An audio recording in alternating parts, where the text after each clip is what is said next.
Okay. Again, welcome everyone. So if you're new, I just asked in the chat, go ahead and drop your name and your organization, company, wherever you're from. So that way we can give a shout out, we can follow up with you. It's good to see a lot of new faces and familiar faces in today's meeting.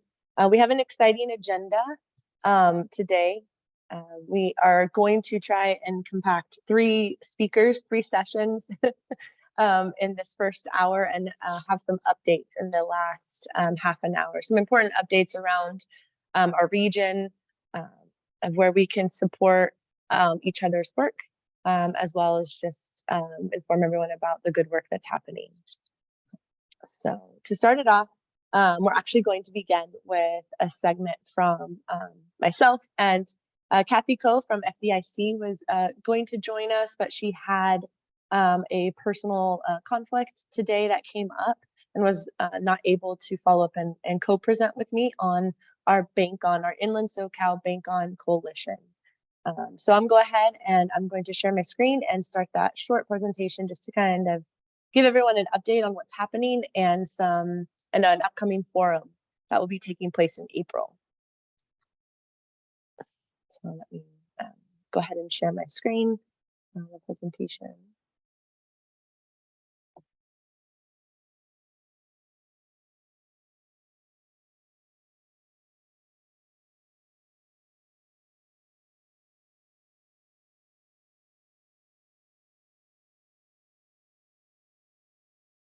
All right. Can you guys see that? Can I get a thumbs up? If y'all can see that either. Perfect. Okay. Awesome. Thank you guys so much. So the BankOn Coalition, this is an initiative that the Inland SoCal Housing Collective took on. So I don't know how many of you guys are familiar with the BankOn Coalition. Give me a thumbs up or clap or something if you are familiar or not. But this is an initiative to create safe, affordable accounts for our underserved and unbanked populations here across the nation. So this started from the FDIC. Some of the research that they had done showed that there was a significant lack of basic or safe accounts for all our consumers across the nation to leverage. And this is a huge challenge, and it's a huge problem, especially for our region. In our region alone, we have more than 7% that are unbanked because they're in areas where there may be financial institution like desert, they just don't exist. And so the coalition decided to join this national initiative because we saw the value and its direct correlation to housing and creating, and finding and securing anything, securing housing from rentals to home ownership. Having safe banking accounts is all an instrumental tool and necessity for securing housing. So back last year in 2022, the Inland SoCal Housing Collective launched officially their BankOn coalition and has been working. We've done 2 forums in the past. This year we have a forum on April 18th. Let's see here. Let me go back here to talk about forum. So we have a forum here on April 18th, which we will highlight some of our partners and some potential partners that will be joining or are already a part of the BankOn coalition. The BankOn coalition, the idea is to work across both regions to work with financial institutions to create and to get more accounts certified. As I had previously gone ahead, this is the BankOn National Account Standard. These are the different standards that are held to be a certified account. So throughout the year, you may see 1 or 2 new accounts, new financial institutions that join this list, or some that drop off because they haven't kept up the account standards, or they've transitioned, or some of the products they've sunset at their financial institution. They all vary in different formats, but the idea of it is that there's a low monthly payment, low to no deposit requirement, and that they can be leveraged in any reentry programs, in the first opportunity programs, and youth or young adults. It's really to share that space where they currently don't exist. let's see here, I'm going to show you one more. So on April 18th, as I had mentioned before, the coalition is going to house a forum. It's going to be hosted at credit.org. We have Melinda and Claudio here from credit.org. It will be at their new building in Riverside, where we'll have a panel discussion, which some of the members are here. We're having some new members join this panel discussion. It will be in person, and both FDIC and the Federal Reserve will be there. After this forum, there will be a networking lunch to meet, and for financial institutions and service providers to meet and look about possible partnerships for the future, so that they can both increase the number of safe accounts in our area and look at meeting the need of their population or their service population service area. This past year, since September, the collective has been able to host an intern from Cal Baptist. Jeanette Sanchez has really spread and spearheaded the work of this. Last year, we were able to create a matrix with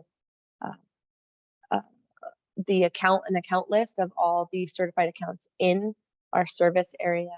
And this past year, Jeanette has been able to revamp it, reorganize it, verify these accounts are still viable, still ongoing, and create a tutorial for that. So I'm going to have Jeanette go over that. She's here on our call. She's going to jump on, and I am going to share the screen on where you can find this matrix on our website. So go ahead, Jeanette. I'll get that set up on the back end. Okay, sounds good. Hi, everyone. How Melanie said, I recognize a lot of the names and faces from the networking event, so that's really exciting, and it's good to see everybody again.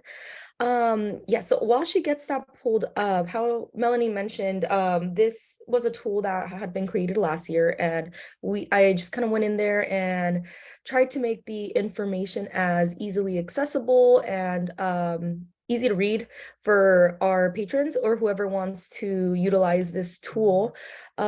So let me go ahead and just wait till that's up on the screen for you guys. So yeah, you'll be able to find this in our website. We also, I know at some events we'll share a QR code where that's easily accessible as well. So when you access our wealth building and preservation pillar section in our website, you'll be able to see information on BankOn and some of the events that are, well, the credit.org event that's coming up, and you'll have access to that matrix. So this is a tool that you guys can use and provide to any clients that you're working with. I know when I've worked with the unhoused population and low income, having access to easy, affordable bank accounts was always a challenge. So I wish I would have known about this when I was working directly with clients.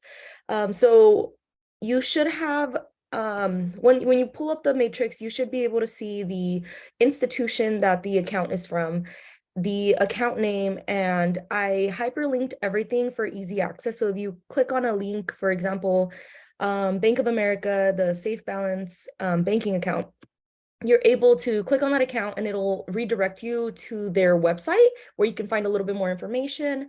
Other information that we tried to have easily accessible is the minimum opening deposit, the maintenance fee. That information is like either free or affordable, or even special requirements for students, whether somebody has an overdraft fee, and any additional benefits. A lot of the times, if they're somebody's renting from a landlord who doesn't use the traditional money order or check and they use Zelle, we included that on there if they are compatible with a digital wallet, if they have Zelle, things of that nature. I know we've collaborated with a few different organizations to create this, and we got feedback, and some folks said, hey, we want to know if somebody offers free cashier checks. So we added those changes into this matrix, so you do have access to that information within the matrix, whether or not an institution offers that. Also, if they offer a small dollar loan on anything under $1,000. And we've noticed that ID requirements are also a big factor when accessing these accounts. So if somebody doesn't have a social security card, or if they have like a matricula card, so we have all that listed under the identification requirements. And in the bottom of the matrix, you can also see that the last time we updated was January 1st. So people have access to that information. And if anything were to change, we also hyperlinked the services and fees overview. So you guys have access to that in case anything that you guys need to know or your clients need to know about is not listed in the matrix. It's easily accessible.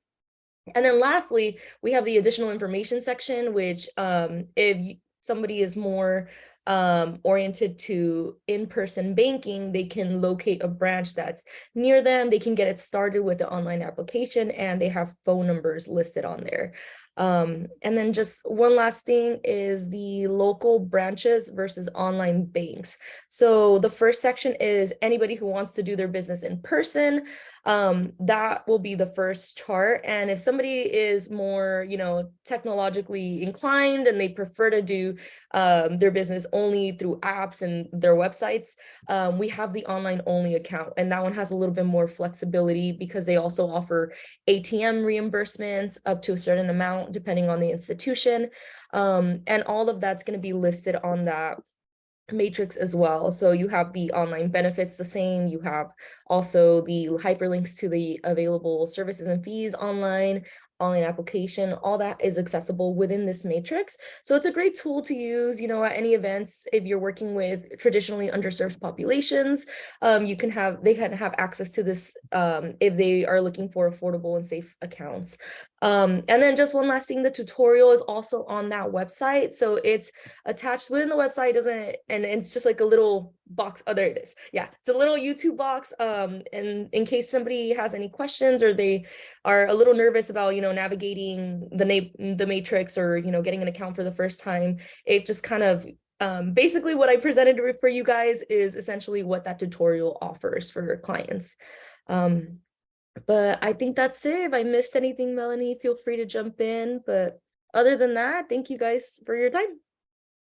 Yeah, thank you, Jeanette. I just want to give a shout out to Jeanette. She did a fabulous job on this. Thank you. Provided just some really, it was such a tedious process in updating, verifying all the links and, checking with the financial institutions and also this tutorial. It is way better than what she is saying right now. It's great for referring directly to clients or to customers of yours because she also talks about in there, like, some banks will require you to come in. Don't discourage if, like you can't just walk in, you need to set an appointment, and kind of sets those standards so that we're not discouraging our underserved or unbanked population in the journey and the process of creating an account. So she's actually working on translating all these documents and this tool. It's just about there, and also on a tutorial in Spanish too. So that will be coming, and we're hoping by the April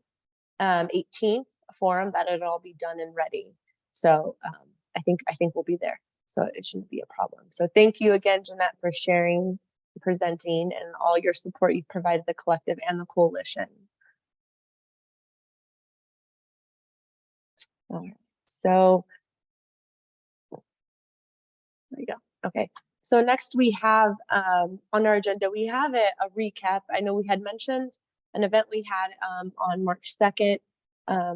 We have our chair of expansion of housing solutions here, Ayako Utsumi, who is also our VP on the Inland SoCal Housing Collective Board. She's going to provide an update on the event, kind of give a recap what happened, just so everyone kind of knows the great work that has been done this past month. Great, thank you, Melanie. Ayako Utsumi here of Mary Erickson Community Housing, and I'm the vice chair of Inland SoCal Housing Collective, as well as I head up the expansion of housing solutions pillar. So it's great to be with you here today. I just wanted to thank Melanie and Jeanette staff for putting all the details together for a great second networking event to raise awareness and bring more affordable housing resources to the IE. We had about 65-ish people attend. We had a great mix of government related to housing and permanent supportive services.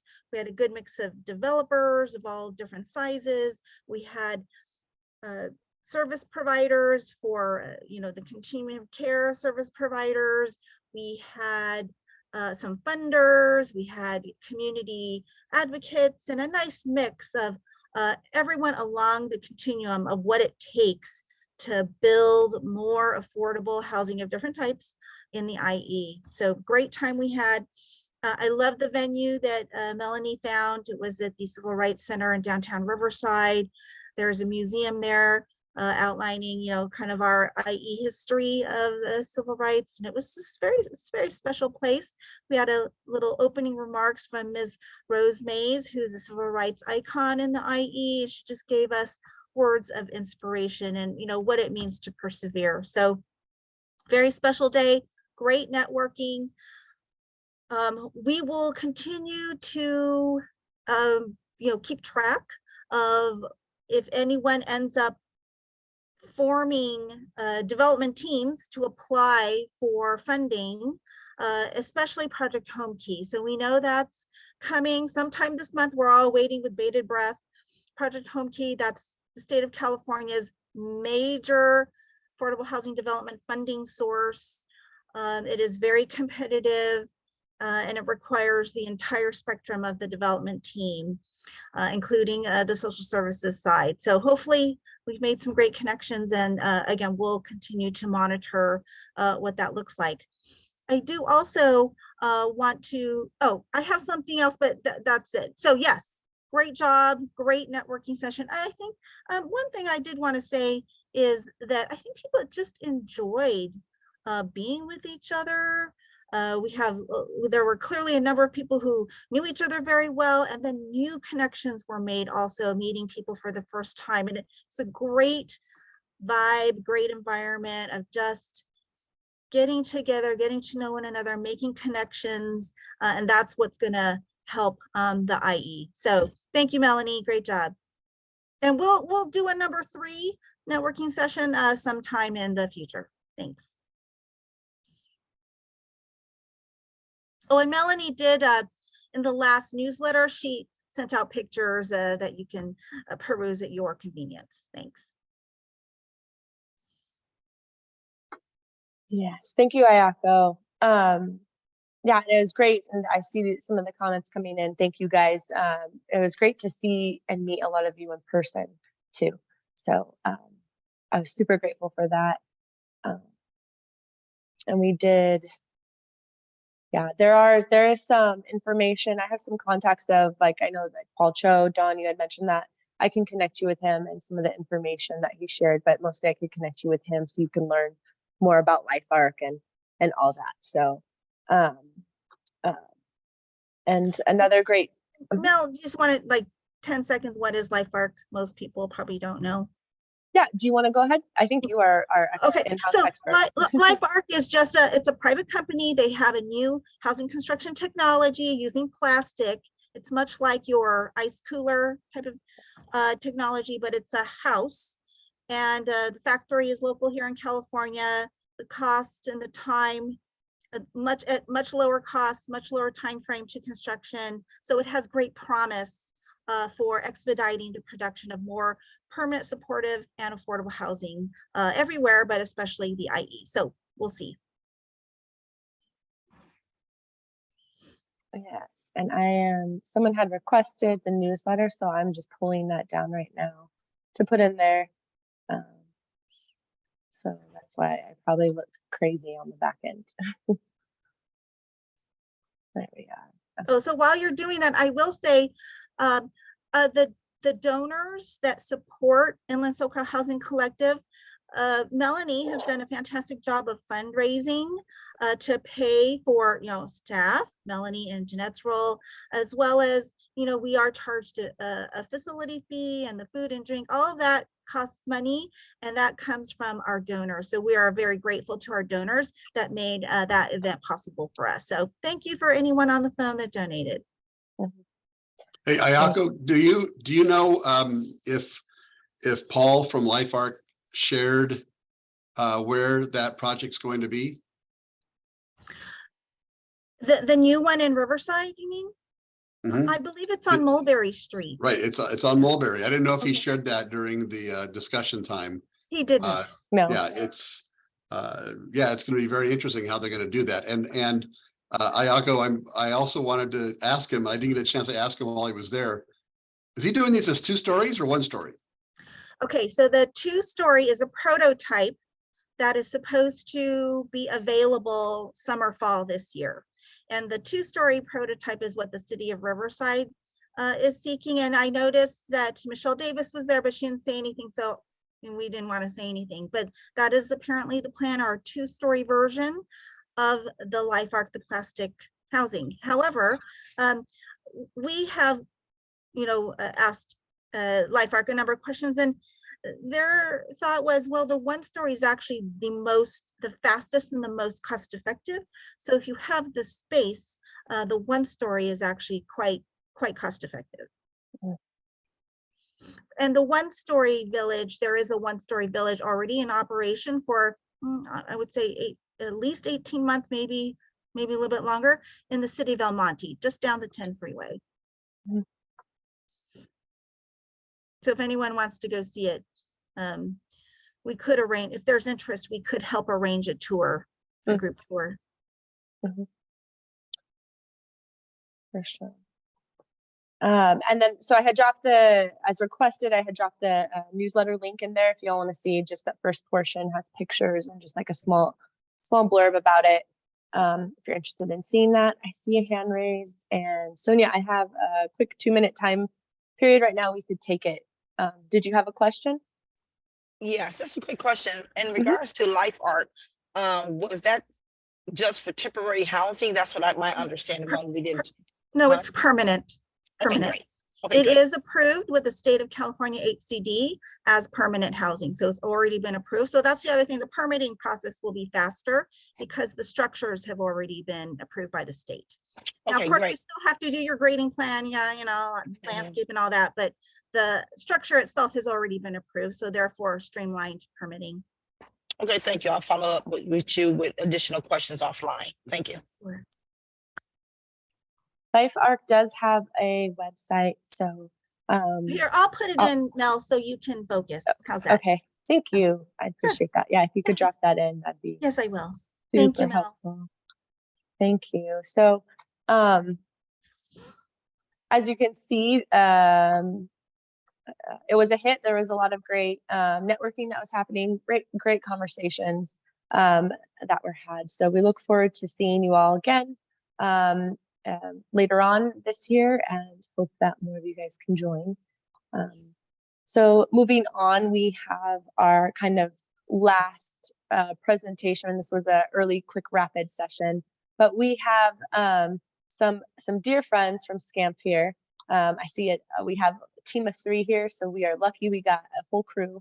But to start us off, we have Frank Martinez, who's going to jump into a little bit of policy for us. Just what's on the horizon, what are they focusing on, to give a little information for us, and then also, Frank, I'm going to allow people to have some questions for you. See if you can help answer any questions about the hundreds of policies that were proposed beginning of this year and what we should be looking after. So go ahead, and I'll go ahead and pin you too, so we can focus on you and your presentation. So go ahead, Frank. Thank you for coming.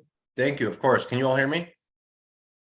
Okay, beautiful. So I know a lot of you, not all of you. Most of you, I would say. My name is Frank Martinez. I'm the policy director here at SCAMP. A couple quick comments. I want you all to know that I'm like 35 minutes off a fresh haircut. I don't come to this group without looking my best. I want you all to know that. And second of all, a couple jobs ago, about 10 years ago, I worked in the city of Newark, New Jersey, under when Cory Booker was the mayor, and I actually was the person tasked for running the BankOn Newark program for a couple of years there. So that was cool to see that. I know it's in a lot of places. It was cool to see that mentioned. Excuse me. I'm going to talk about what's going on at the state level. As you mentioned, Melanie, there's well over 100 housing bills. So no doubt many of you here are experts and know about a few bills that I probably haven't even heard of. I go to coalition meetings like this. where I'll often listen. We have different partners that we talk to, assembly member or state senate offices reach out to us with bills that they're pushing. So it's kind of a multi-pronged approach to trying to stay on top of what's important. And, as happens from those 100 bills, a certain number bubble up to the top and are most prominent. I think that what is worth keeping in mind as part of this discussion is the budget situation up at the Capitol for the state of California. California, as you most likely know, ends up having a pretty volatile state financial situation because it relies more so than other states on income taxes, and particularly from high earners. So when the stock market swoons, or people, Facebook does layoffs, that sort of stuff, it ends up affecting the state budget. And while there was a big surplus last year, now they're expecting something like a $25 billion deficit. So we're hearing a lot from the administration, oh, it's going to be tough to do affordable housing spending. That doesn't mean that we're not asking for it. SCAMP is part of a roughly $8 billion ask, with other like organizations trying to get as much money for affordable housing, because while there maybe things aren't as flush as previous years, there's still a lot of money that they do have, and they do have a big rainy day fund that is a backstop against a bad situation. One other thing worth knowing about talking about rainy day fund, literally rainy day, with all the floods and the rains and the snow, most counties in California were given an extension first of a couple months, and then I think up until October, so 6 months. So that's another thing where the people who pay their taxes, who pay a lot of the taxes, the high earners, if they owe money to the state of California or to the federal government or to both, why are they going to pay that now when they normally would? They're going to wait till pay it till the very last day. So that's also money that's the state will get eventually, but 6 months later. So the financial situation is a little bit tough. That's just the reality. We're aware of that, but we are, like I said, forging ahead with our ask and hopeful there. But that doesn't mean that we can't do good work on affordable housing. The first bill that I'm going to mention to you, you're probably aware of, SB4. SCAMP is a co-sponsor of this bill. We are this is the only bill that we're co-sponsoring this year. It's being authored by Senator Scott Wiener, and there's a few other co-sponsors as well, including NPH, who's SCAMP's sister organization up in the Bay Area. So it has Southern California support and Northern California support, as well, very importantly, as support from the Carpenters Union. This bill this is the third try for it, and I've been around for the previous 2 tries. A couple years ago, it passed the state Senate 39-0, and then it ended up kind of stalling, not because of the substance of the bill, but because of labor issues. As you know, the labor issues are really have dragged down a lot of bills. This bill, I don't even think I mentioned what it actually does. It frees up, it makes it so that land owned by religious institutions such as churches, synagogues, mosques, as well as some nonprofit colleges, is eligible for essentially by right 100% affordable housing projects. We think that this is really a great concept, and specifically our members tell us that they have projects with willing partners, a local church or synagogue, whatever, that wants to do well for their neighbors, but they're often located in areas where it's really hard to build multifamily housing. And we think that this is really great because we'll automatically partner a SCAMP member, most likely, or a similar organization, with the organizations that really take it as their mission to serve their neighbors and want to do that. And we also think that there's a modesty to this bill in terms of, it's not going to remake entire neighborhoods.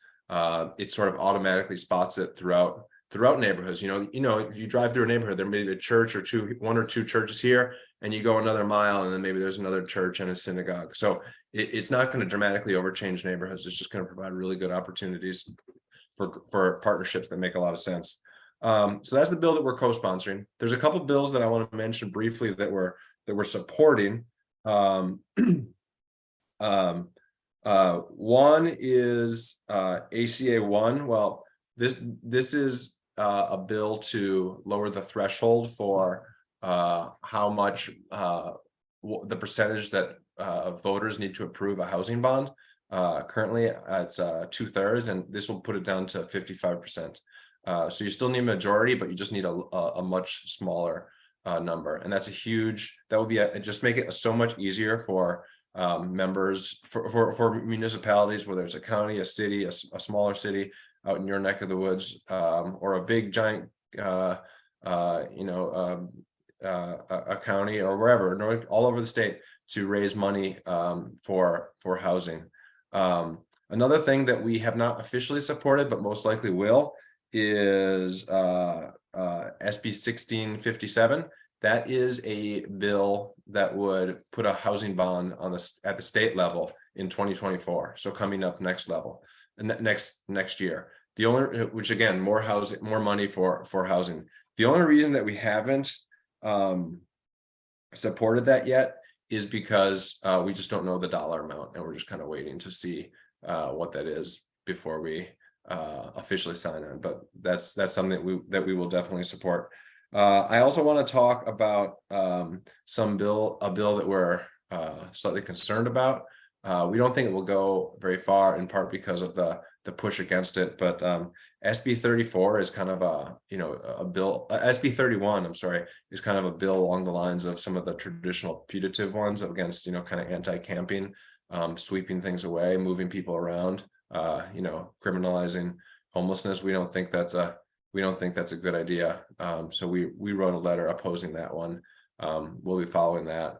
And the last one that I'll mention, and this is, I'm trying kind of giving you the range of bills that we're supporting, ones that we're co-sponsoring, ones that we're opposing, and there's many that we're monitoring. One that we're really engaged on is SB 423, which is going to essentially make from 6 years ago SB 35 permanent.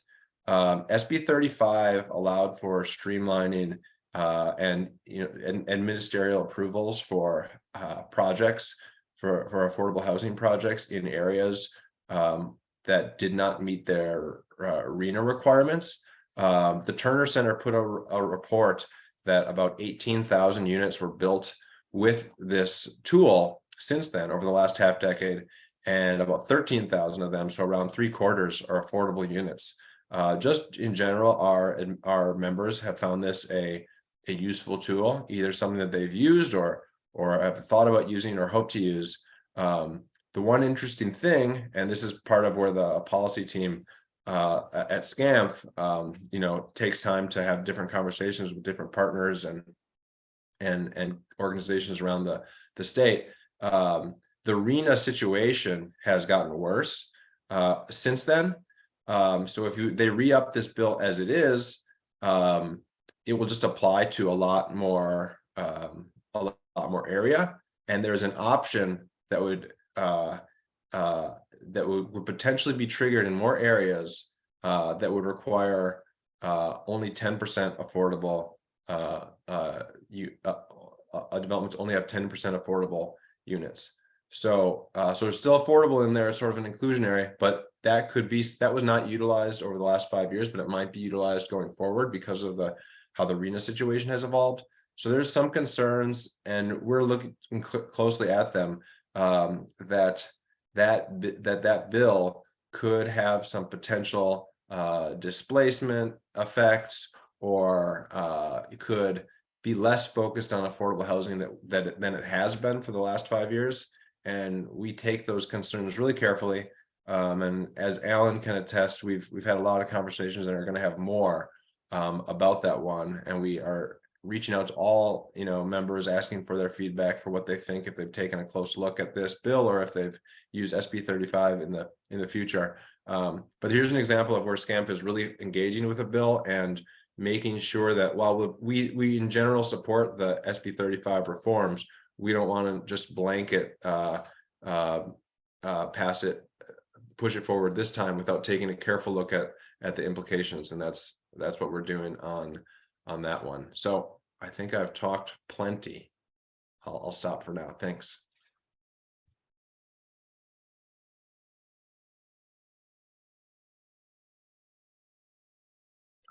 Thank you, Frank. And if you guys have questions, I want to encourage you to just go ahead and drop them in the chat, and maybe we can loop back up to you, Frank, or there'll be some time. I want to make sure that we have time for Aisha to present. So, let's see here. All right, so now we have a dynamic duo from SCAMP today.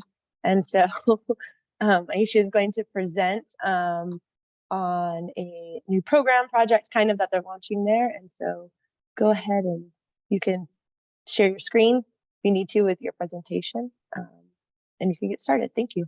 Awesome. Okay. Hello, everybody. Let me share my screen one sec, and then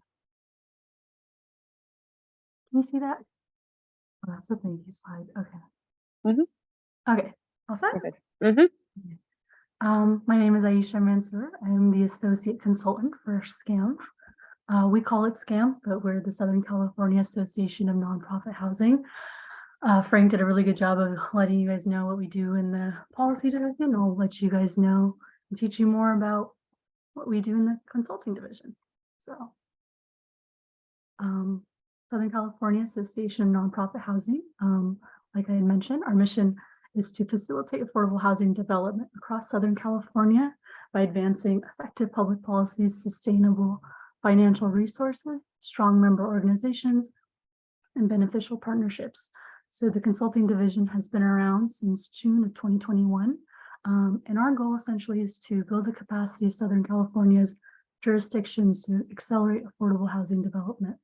Now, the consulting division is made up of myself, associate consultant, and then Wendy Silver, who is the consulting manager. Some of you may know her. And yeah, that's the two of us right now. Some of the work that we do currently includes a few contracts. So one of them is the SCAG REAP 1 Sub-Regional Partnership Program. A lot of the work that we do for that is program management.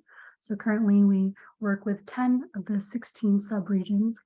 A lot of the work that we do for that specific contract includes project scope of works, the procurement process, looking at metrics, analyzing budgets, and then a lot of operational work as well, like invoicing and reporting. We also then have the Housing Supportive Grant Application Technical Assistance. It's a mouthful. It's actually part of my title. It's a very, very long name. And we currently have an open call for projects. What we do there is we assist jurisdictions and tribal entities with grants and loans. We're currently working with 7 jurisdictions and tribal entities. We do a variety of work there. Some of the applications that we're currently helping some of our jurisdictions and tribes with include Home Key, Pro Housing Designation, the Pro Housing Incentive Program, and a lot others that we kind of constantly keep an eye out for. So if you have any questions regarding that or how to apply for technical assistance, I'd be happy to answer that as well. Our other contracts also include the Los Angeles County Development Authority, as well as the San Bernardino County Department of Community Development and Housing. And then our future work includes current RFPs and then a variety of benches for RFQs. You might be wondering benefits of joining SCAMF. Currently have subject matter expertise where we're currently creating a library of relevant housing topics. So part of that is policy work as well, where the policy team is updating this library of housing topics with different policies that, you know, Frank mentioned, as well as Gwendy and I talk about some of the grants that we're researching and any relevant housing topics. We also currently coordinate with Southern California jurisdictions that wish to do more housing and sort of help them achieve those goals, whatever those may be, and help them get the resources they need, whether that's just grant management or technical assistance. And then lastly, just outreach, helping you all become familiar with SCAMF and expanding our jurisdictional membership and educating you guys on the work that we do and the resources that we offer, and letting you all know that this is a resource available. And then, thank you. If you have any questions, that is my email along with my number. And yeah, feel free to contact us and you can go into more depth about the consulting work that we do. Thank you.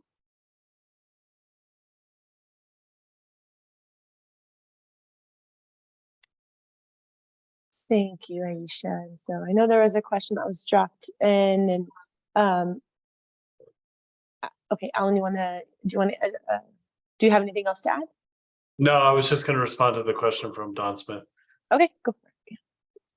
So yeah, the contract that we have with the county of San Bernardino goes back to, it might even be pre-pandemic time.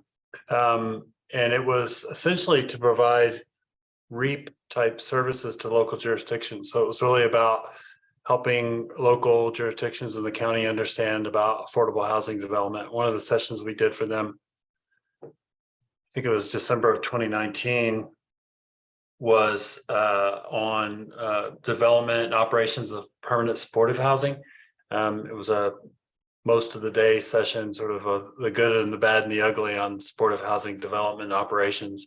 Concept there was that it was clear that the state was making a major pivot away from what I would call traditional affordable housing and towards permanent supportive housing. And so we wanted to help people understand sort of what it takes to actually build and operate those kinds of buildings. Since then, we've done a number of informational sessions for local jurisdictions on broader affordable housing development strategies. The original contract was really to help jurisdictions understand how to access,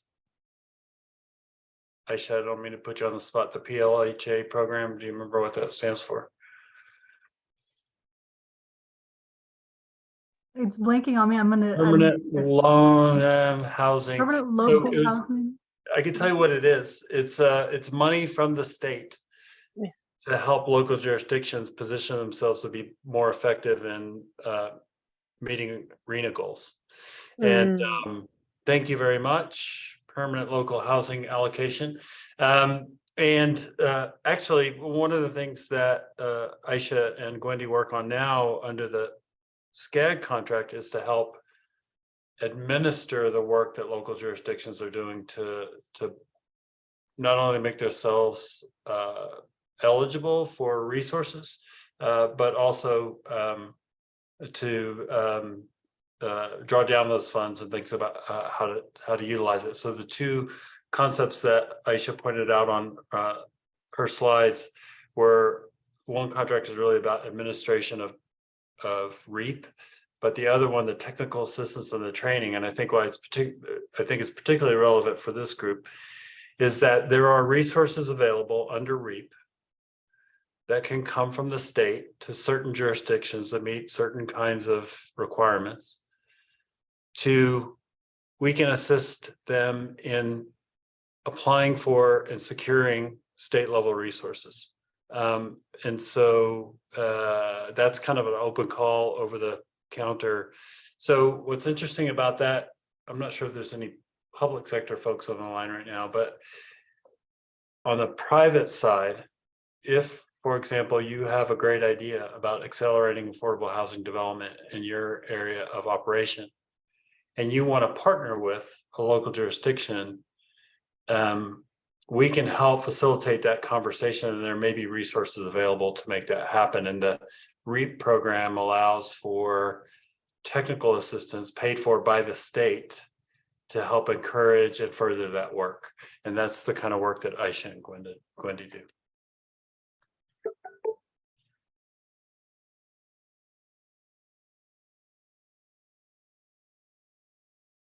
Awesome. Thank you, Alan. And thank you, SCAMP team, for sharing with us your great works and policies and some of the great opportunities that I'm sure many of us didn't know about, right? I think I learned a lot in this, Aisha and Alan's presentation feedback. So thank you guys.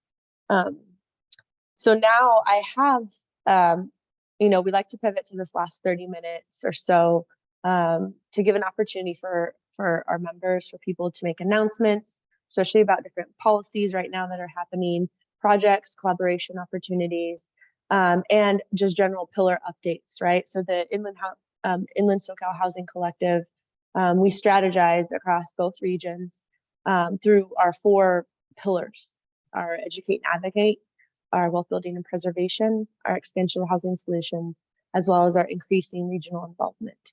And so it's during those meetings, those monthly meetings, those work where a lot of our regional strategies are created, deployed, implemented, vetted, all that, you know. So we have a lot of thought leadership there. If anyone is interested in joining those pillars, please reach out to me, hit me up in the chat, or follow up in the email.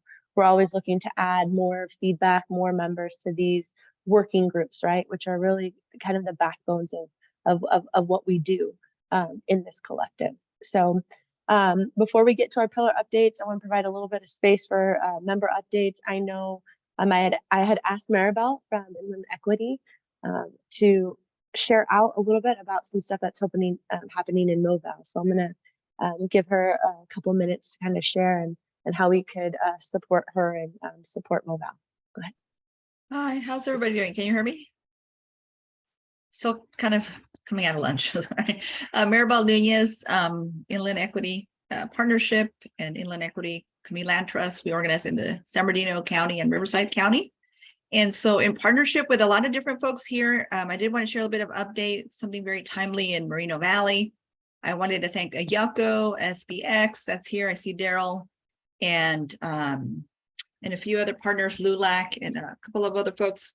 We've been kind of meeting as a group on Moreno Valley housing issues regarding, you know, city budget or housing rights, tenant issues. And so there's something that, you know, we've been, there was a recent homelessness study session that happened February 15th. And there was a community that came out saying that they wanted decisions about like policies and in regards to investments. And so just to hear from the community. And by large, you know, we definitely support homeless services, and we feel like there's such a lot of resources for that as well. But overwhelmingly, there was a lot more support for housing, right? We did have one of our other partners that I forgot to mention that I'll share in just a second, a little bit more information. Our other local partner, Inland Compassion. And so they were there. A lot of us were there doing public comments, Ayako, everybody, LULAC. So the things that kept uplifting is, yeah, we could do all the case management and everything else, but where are the people going to go, right? We need housing. We need, you know, permanent supportive housing. And so that's what's got lifted. And so when we looked at, and Ayako brought to our attention, just kind of like what the city had already put together out of the deep, after we did public comments, the city council kind of, reacted to what we were saying and their ideas, their thoughts, and there's still kind of more education and more need to get more allies to support, you know, shelters or permanent supportive housing. So then whatever they said and whatever the staff interpreted, they put like how they wanted to allocate. And a lot of it was admin and a lot of it was for other services where we're definitely supportive. But we think that the $2.4 million that I'm going to share in the chat in just a second is the 2.4 million home ARP funds, which is the American Rescue Plan allocation plan. That there's a lot of opportunity to listen to the community and have the city be proactive, because not only is it a good thing, it's also like it makes sense, because if we have the city be proactive and not just rely on county for services, then there's a lot of state funding that could come, right, to match some of it. But the city has to show that they're upfronting and they're being proactive in addressing the issues of homelessness. And I know that, like I said, Moreno Valley, did get their housing element approved. And they did have in their policy committee, I'll show you, there's an opportunity to do something about, have a say about some of the allocation. So when you look at the Moreno Valley housing element, it does show that there's a commitment that a policy or an investment on permanent supportive housing. So for us, it's important that they follow through on what they said and not just rely on the county. So this Friday is the deadline. I'll put on the chat, and I think I should give you guys access to view it. but there's an opportunity by this Friday to send, public comments, and we have the info, like the who and where and why, where to send it and everything. So then that's one thing you can do if you're interested in really helping shape, and help us, lift what Moreno Valley residents wanted. So the Friday is the deadline, and then Tuesday, the upcoming city council meeting, there's an opportunity to speak there as well. And so then, we'll have that, but I just share with you the toolkit that gives you a little background, sample talking points. If you want to look at the housing element PDF, I mean, anything that you can think of, we put in there. And then the beautiful thing that we included in the Google Doc, public comment Google Doc, is the survey that Mr. James Armour from he did a community needs assessment results from it's the organization's Inland Compassion. And you'll see kind of the breakdown, what the community, they did a survey. And so basically that's another testament right there, right? That we want housing and addressing homelessness. So please, if you have any questions, I'll put my information on the chat. But yeah, the deadline is this Friday. I don't know, Yoko, if you know if it's by midnight or when. I didn't see that there. But like I said, didn't either, but let's just say it's 5 o'clock. 5 o'clock. Yeah, I guess. Yeah, let's say 5 o'clock Pacific time. And then there's city council meeting in person on Tuesday. So please come out. I don't know, Yoko, if you wanted to add anything. So thank you. And she really helped me. Yoko really helped me put this public comment toolkit together. Daryl, everybody here. So it's a good group of folks coming together on this. So. Yeah, and James Armour and Clemente Mujica and his team as well. Okay, so great. I just want to thank you, Maribel. Great synopsis. I just wanted to point out that even it's not just the developer saying, oh, we want to build. The service providers are saying, we need housing. We've got funding for the services. We need housing. It's a one-time influx of cash, 2.4 million. Let's build, because we're not going to get this kind of money again. So that was the reasoning. And James Armour suggested an 80% of the 2.4 million towards housing development, and then 20% towards housing. That was his suggested allocation of housing versus services. You can recommend whatever you feel comfortable with according to what your priorities are, but that was a suggestion. James, did you have anything to add to that? No, I was just been battling COVID the past week. So starting today, I'm going to do my comments and then I'm going to be sharing. But it's really important that we advocate for housing, because we all know that the rapid housing first, the housing first intervention is proven, and we can't really help folks if we don't have nowhere to put them, especially when it's pouring rain and freezing cold outside. Yeah. Yes, thanks for that, James. So thank you. And so again, we hope that all of you, if you feel so led to put your public comment in with Moreno Valley to encourage them to spend their money more on housing development and less on services. Thank you. Yeah, like Ayako said, just if whatever percentages, or if you don't want to put percentages and say, hey, put all of it in affirmative. I mean, we know it has to go to admin too, but whatever you feel comfortable, but we want to make sure that we could uplift a little bit, lift something, right? Because there's no percentage allocated for housing, or in particular permanent supportive housing. Thanks so much, Melanie, and we'll take it back to you. Yeah, may I just add, and then Melanie, Maribel mentioned this already, but in the city's plan, they said, oh, the county's going to do this for us. So I don't know if anyone in the county is on the phone, but they're expecting you to build their homeless housing. Yeah, so I know that this is, it sounded, and when a bunch of, Ayako and Maribel and PHS and had brought this to our attention, to the collective's attention, it was something we definitely wanted to highlight. So if anyone is a resident or serves the region, please feel free to provide a comment, right? This is one-time funding, right? Where it can deeply benefit and accelerate the development that's already ready, right? There's a number of projects that are already ready to go that need some funding. So this can, immediately create some units, right? For the homeless population in Millvale. So thank you for everyone that was sharing. It was ironic. James jumped on right as we were heading into that. So I was happy to see that he was able to join from Inland Compassion. So, and I hope you feel better too. I know that he said he was dealing with COVID. So we hope you feel better soon. So if there isn't any other announcements, maybe if you do have an announcement, let's do this. Go ahead and drop it in the chat. That'd be super helpful, and we can kind of just go through there. I want to just pivot quickly to our pillars. So our pillars can spend just a few minutes. Any updates, anything that needs to be shared about this coming month. In April, all the pillar meetings have already happened this month. So anything in April. So Ayako, if you want to start us off, please do so. Thanks, Mel. Yeah, so Ayako Tsumi here, expansion of housing solutions. We meet the second Thursday of every month from 9 to 10 a.m. Second Thursday, 9 to 10. If you're interested, please put in the chat or email Mel or me, and we'll get you on the invite. We've already given the update on the very successful networking session. I also wanted to add that the state of California has Home Mortgage Assistance Fund called HAF. And the rules were revised maybe 5 weeks ago or very recently, and that has the change of rules has expanded qualification to more vulnerable mortgage holders or residential mortgage holders.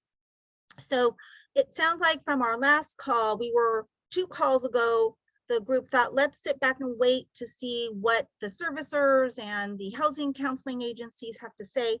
And from our last meeting last week, it sounds like they would like to see Inland SoCal Housing put together an all county, i.e. county outreach event to inform more mortgage holders, residential mortgage holders, that there are expanded options now and that they may not have qualified before, but they can now. We wanted to help get that word out. So we'll form a subcommittee on that. If that is of interest to you, reaching underwater mortgage holders, please do contact me. We're going to help try to bring our community, better educate our community on that. And I also wanted to point out something that I hadn't brought up with anyone yet, except Karen Suarez. Now, I don't want you to act exactly on this or ask me questions that I can't answer on this, but there is a nonprofit in Los Angeles. I sit on their board. It's Volunteers of America, Los Angeles. And they were gifted over 150 brand new RVs. They're beautiful, nice. It's not old stuff, it's new RVs. And we're not able to place them in the LA area. So we would like to now reach out to the IE for what nonprofits, cities, different jurisdictions might have to use this for housing or some kind of nonprofit purpose. So we don't have the terms yet. That's why I don't want you to email me, because we don't have terms. But please keep in mind, if we had 20 houses of worship, each take 5 RVs, that's 100 right there. Right? You could put that on your parking lots and give housing or some other kind of nonprofit purpose. Please think about this. As the information comes out, I will share this with you, but this could be a really easy, quick way to house people quickly at small scale. So please keep that in mind, and I promise to share the information once I have it. Thank you. Ayoko? Yes. Hi, Ayoko. This is Fabian. Hi, Fabian. Hi. A quick thing on the HAF program. I Yes. just got back from Vegas. I was in Vegas at a default convention last week, and I was there. Oh, sure. I was there with a number of servicers and banks and hedge funds and what have you. And I specifically was asking about the HAF program, and also for those that are servicing in California regarding the California Mortgage Relief Programs. And the CFPB was there, the MBA was there, and among others. And there wasn't a lot of weight put on these programs whatsoever. They didn't really seem to care one way or another. Basically, submit, and if you qualify, you qualify. If you don't, you don't. They weren't really going out of their way to really try to assist families, and that was really the dialogue through the whole convention that, the moratoriums, the CARES Act, the forbearances and what have you. And I mean, they were just saying the feeling that I got was, we're so tired of all of this that we just kind of want to move forward. And there was really no suggestion of, hey, let's dig deeper into this and see how we can advocate and get these programs really out there for these families. There was really no conversation of that whatsoever. Wow. This food for thought. And these were services and bankers from all over the country. Wow, that's disappointing because we do have mortgage holders who are in trouble and there's a funding source that can help us. So we're going to try to get the word out. That's very helpful information, Fabian. And we will definitely take that into consideration as we move forward. But it sounds like there's a role for ISKI to play to get the word out and bring more relief to mortgage holders. Thank you. You're welcome. Thanks for sharing that, Fabian. You're welcome.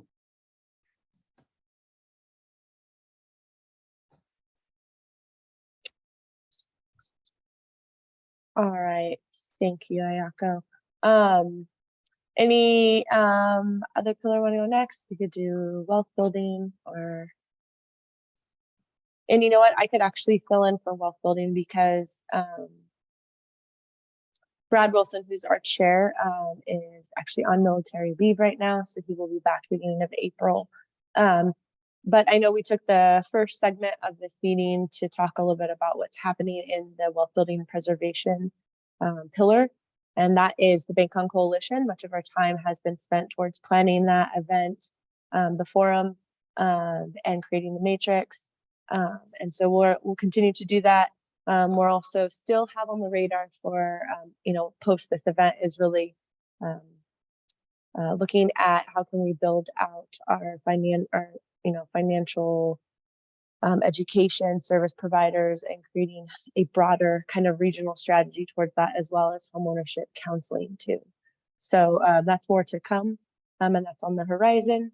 But for now, we're really focused, at least until April, on the BankOn Coalition, launching the website officially. And so, Melinda, please add anything that I've missed if you have any questions too. Yes, thanks, Mel. I just wanted to thank again Congressman Pete Aguilar's office for recognizing Inland Empire Saves campaign.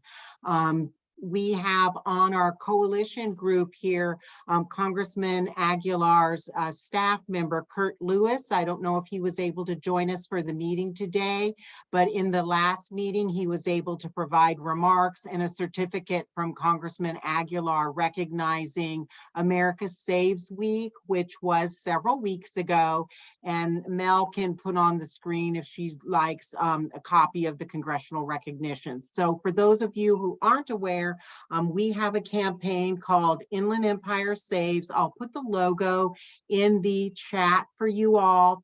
It was an outburst of our group years back, our coalition, a collaborative. We all met and we rallied together with the FDIC, the Federal Reserve Bank, and the OCC as something that we could all rally around as we were emerging from the housing crisis. So the focus is on low mod incomes and helping people with those low incomes start savings accounts. Start small, think big. Thanks, Mel.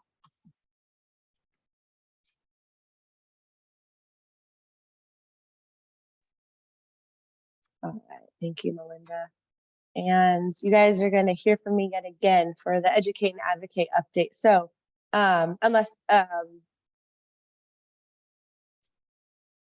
did you want to, maybe Damien and I can kind of, Alan is our chair for the Educate and Advocate pillar, and he had to jump off at 2 today.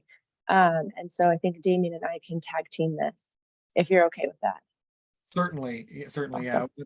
Prepared for the update, but Melanie had sent me our notes, so I'll just share really quickly that we, at our last meeting, we heard from Assemblymember Jackson's office on 2 bills that they're introducing, AB 426 and AB 11. 426 is on preparing proactively for the next economic downturn.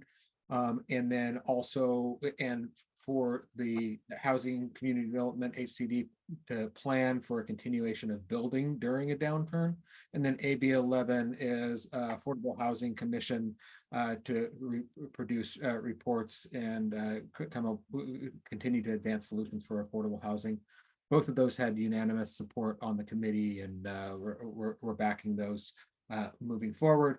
And then also we are working, as you heard earlier from SCAMP, on an ongoing list of policy radar items that we can share with the entire group as well. And you can add policies that you'd like to keep on the radar to that as well. And then finally, the recently completed Housing Policy Leadership Academy. This is something that we're supporting, obviously, as a committee and wanting to see move forward. Melanie is doing the footwork, her and Heather, on this, but we are working to get presentations on the policy proposals that came out of both of those academies, both in San Bernardino and Riverside County. I think there's a lot of alignment between the two, but some unique and innovative ideas that came forward and things that we're all concerned about. Oh, one more last thing as well. Something that's been on our radar is inclusionary housing. Several jurisdictions in the area are evaluating the possibility of taking votes or moving forward inclusionary housing policies. Some, such as Harupa Valley, have recently moved them forward, and SCAMP has been very helpful in helping us evaluate the success rates of other sorts of inclusionary housing programs that have moved forward. And we're trying to get that information in front of decision makers so that they can make decisions based on balanced information, not only from those that are against it, but also from those that are for it, and with strong data points that are accurate. What did I miss, Melanie? Nothing. I was going to say that I couldn't have done it better. So thank you, Damien. Yeah, I think we're really excited too about the inclusionary housing policies, or I guess talking points that have been discussed and kind of highlighted in the committee, and are hopefully looking at a way how we can share that with the collective. So if you are working specifically in a city, what are some great talking points or that you can have when you are engaging with the city on inclusionary housing, and have a base of what's happening in the IE, what's being done. And I mean, we know of cities that have been working on this for many months, and some that are in planning commission right now, and some that have already had it approved. So we see this being expanded across the region, and see that kind of the discussion and highlights and the diving in that SCAMP has done for us as a tool that hopefully everyone can leverage with specific cities they're engaging with. So. Yep, I see Don Smith's question in the chat. Yes, we have talking points, and we can get those sent out, maybe even in a link at our next full email. But I'll put my email in the chat as well. So if you want to reach out to me in the meantime, I'll get those back over to you. And then last thing is we'd love to have you all join us on that committee.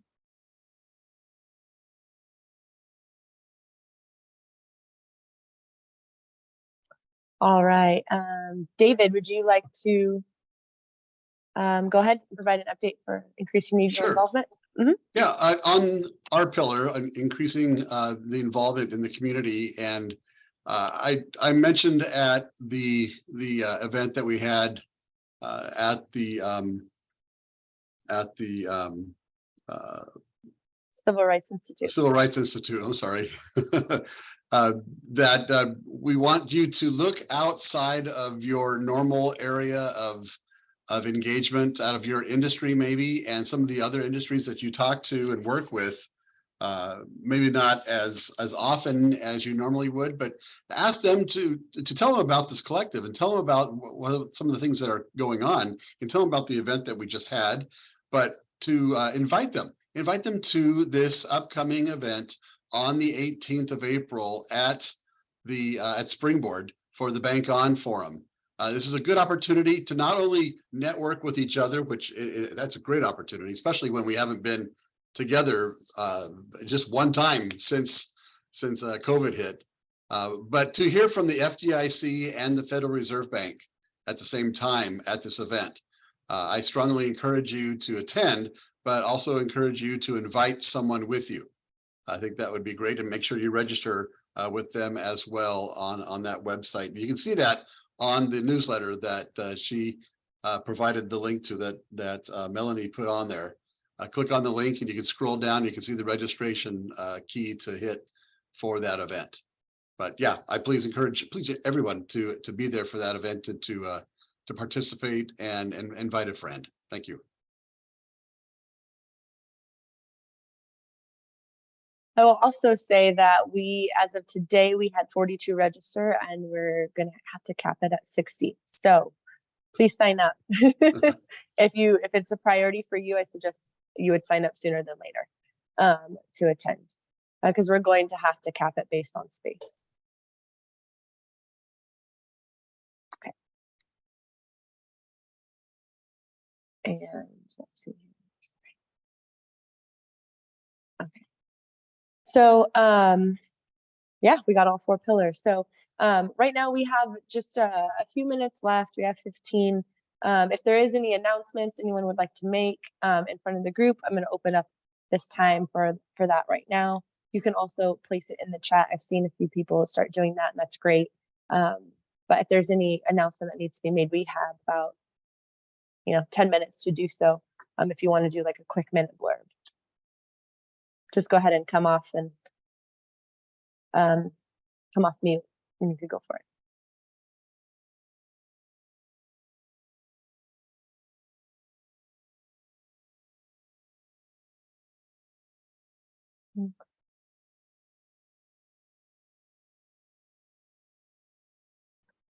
All right, well, if we don't have any, I could wait quietly for a while too if people are thinking about it. But if there isn't any, I'd love to give that time back to everyone, and I appreciate everyone hanging on until they did.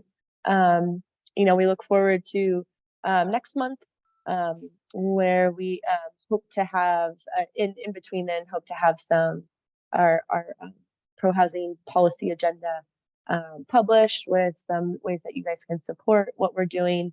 In the meantime, and then also just some different updates on kind of the education, the HPLA, how we're going to incorporate them into our ongoing meetings and so forth. So I'll go ahead and hang on here. If you guys need to go, please feel free to do. If there's announcements, if I see a few people coming off mute, so if you have something to say, go ahead, jump on in.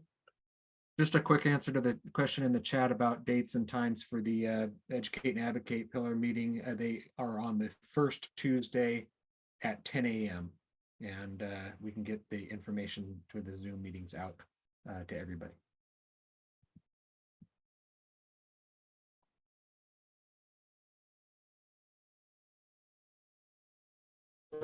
Make an announcement.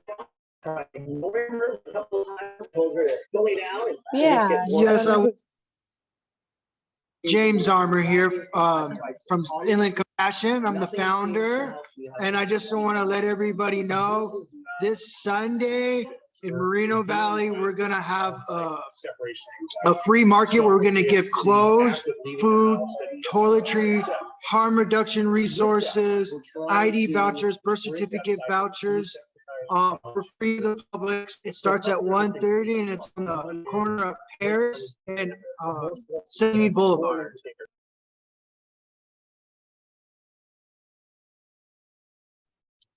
Thank you, James.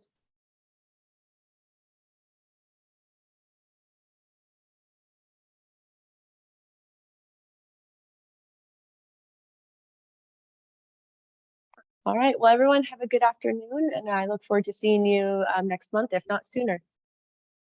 I'll hang on for a couple minutes if you have any questions. Take care. Thank you. Thank you. Bye. Thank you all. Y'all stay blessed. And be Okay. careful. Ciao.